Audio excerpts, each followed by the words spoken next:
Gulab jam குண்டு குண்டாக அழகாக விரிசல் விடாமல் வீட்டில் எப்படி பண்ணலான்னு பார்க்கலாங்க. நான் அதுக்கு MTR mix instant mix 200 gram packet தான் வாங்கியிருக்கேன். இந்த பேக்கெட்டை கட் பண்ணிவிட்டு 3 கப் அளவுக்கு இந்த பேக்கெட் உள்ள மாவை அளந்து ஒரு பவுலில் போட்டுடுறேன்.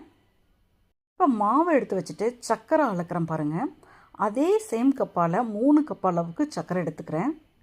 3 கப்பு மாவுக்கு 3 கப் சர்க்கரை போட்டுக்கிறேன். இது கரெக்டாக இருக்கும்.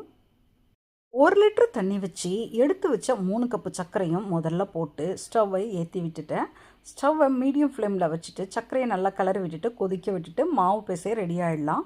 1 கப்பு அளவுக்கு பால் எடுத்து நல்லா சூடு பண்ணிவிட்டு ஆற வச்சு எடுத்து வச்சுருக்கேன். இந்த மாவில் கொஞ்சம் கொஞ்சமாக தெளித்து இந்த மாவை நல்லா மிக்ஸ் பண்ணிவிட்டு பிசைஞ்சிக்கலாம். சப்பாத்தி மாவு பிசைகிற மாதிரி பிசைய வேணாங்க. லைட்டாக கைகளால் பிசைஞ்சாலே போதும். இது மாதிரி பிசு பிசுப்பு பதம் வரும். அந்த அளவுக்கு பிசைஞ்சு எடுத்துக்கணும் மாவை. ரொம்ப கெட்டியாக பிசைய வேணாம் மாவை. இந்த அளவுக்கு பிசைஞ்சால் போதும். ப்ரௌன் சுகர் போட்டதால் இந்த கலர் தாங்க வந்திருக்கு. எனக்கு பாவும் ரெடி ஆகிடுச்சு. குலோப்ஜாம் மாவை 10 நிமிஷம் ஊற வச்சு எடுத்துருக்கேங்க. இப்போ கையில் கொஞ்சமாக மாவு எடுத்து பால் மாதிரி 2 கையையும் வச்சு உருட்டிக்கலாங்க. குலோப்ஜாம் மாவு கரெக்டாக நம்ம பிசைஞ்சிருந்தோம்னா பால் உருட்டும் போது கொஞ்சம் கூட விரல் விடாதுங்க.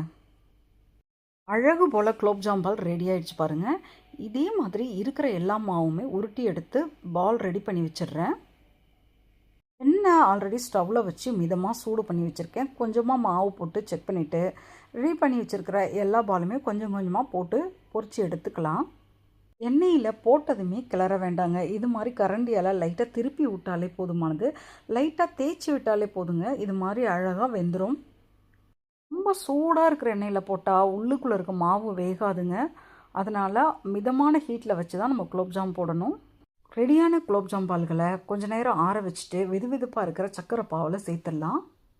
கொஞ்சம் கூட குலோப்ஜாம் பால்கள் வீரல் உடலை பாருங்கள். எப்படி குண்டு குண்டாக அழகாக வந்திருக்க பாருங்கள்.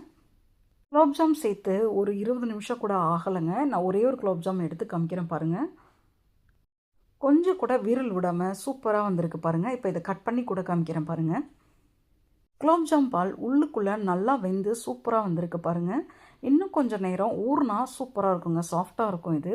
இந்த சர்க்கரை பாவை எப்படி ரெடி பண்ணனா 1 லிட்டர் தண்ணியில் 3 கப் அளவுக்கு சர்க்கரையை போட்டு சர்க்கரை நல்லா கரையிற அளவுக்கு கொதிக்க விட்டுட்டு ஒரு 5 நிமிஷம் மேலே கொதிக்க விட்டு கொஞ்சமாக ஏலக்காய் போட்டு ஆஃப் பண்ணிட்டேன். வெஜிடபிள் பீலர் வச்சு கொஞ்சமாக பாதாம் செத்தி வச்சுருந்தாங்க. செத்தி வச்ச அந்த பாதாம் தூள்களை இதை மாதிரி குலோப்ஜாம் மேலே போட்டு குழந்தைங்களுக்கு கொடுத்தா ரொம்பவே என்ஜாய் பண்ணி சாப்பிடுவாங்க. ரொம்பவே நல்லா இருக்குங்க.